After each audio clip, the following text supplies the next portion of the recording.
Breaking news po, dating Pangulong Duterte dadalhin na po sa Japan.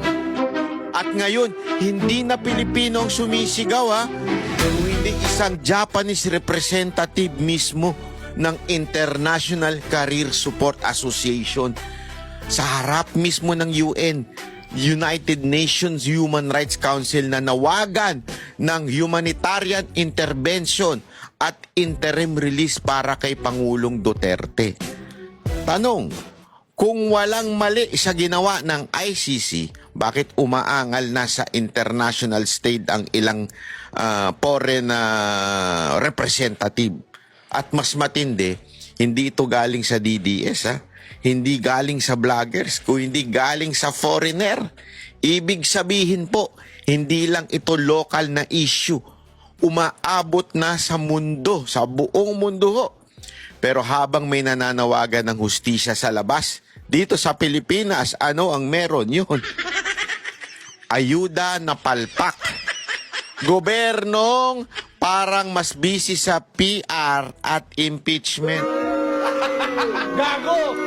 kesa sa tunay na serbisyo. Nako, kayo mga grabe ang inaano sa inyo nitong gobyerno to, para kayong ginagawang mga tanga lang Kaya tanong ko sa iyo, kung ang ibang bansa nakakakita ng may mali, bakit dito sa atin pinipilit na tama ang lahat? Kaya mga banateros dapat ngayon pa lang subscribe na kayo, like na, at share nyo na itong video na ito para mas kumalat pa ang katotohanan. Dahil alam mo yung pagsasalita ng Japanese representative na yon, SMNI lang ang pumik up. Naku po, grabe naman. Buti talaga nandyan ang SMNI, no?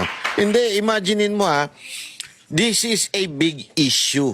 Isang foreigner, international, ito'y hindi lang basta-basta, representative po ito ng isang International Career Support Association. Human rights advocate po ito. Nagsalita, saan? Sa kanto ba? Sa kanto ba? Sa social media ba? Hindi. Nagsalita po mismo sa UN. Bantakin mo ganun kabigat ito. Pero walang bayarang media ang nag-report. Walang bayarang media ang nag-interview sa kanya. At sinasabi pa nung iba, AI daw. AI pero na-interview ng SMNI. Pero dito ka magtataka. Yung pangit na pretender na British siya, na vlogger, ini-interview ng media. Gago! Pag pakikinggan mo yung sinasabi nitong pangit na pretender na ito, wala namang laman ng utak. Puro baba. Gago! Pero ini-interview ng media. Magkano bayad sa inyo mga media para interviewin ito? Yung totoo. Gago! Magkano binayad sa inyo para salsalin nyo itong vlogger na ito? Gago! Walang kwentang vlogger ito. Bakit? Wala kang followers to Ano meron siya? Pangit lang. Gago! Oo, yun lang meron siya. Pangit siya. At saka yung kanyang British accent. Gago! Pa-English, parang tanga lang. Pero ba't ini-interview ng media?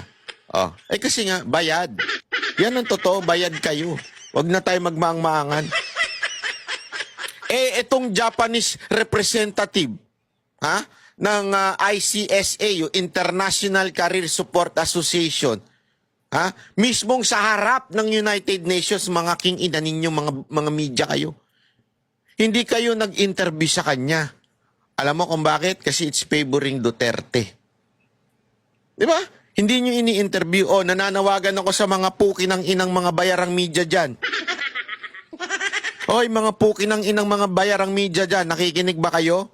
Bakit hindi nyo interview ito? Ini-interview nyo yung pangit na vlogger. Gago! Buti talagang SMNI, talagang serbisyo sa taong bayan, no? Di ba? Sabi nga, truth matters.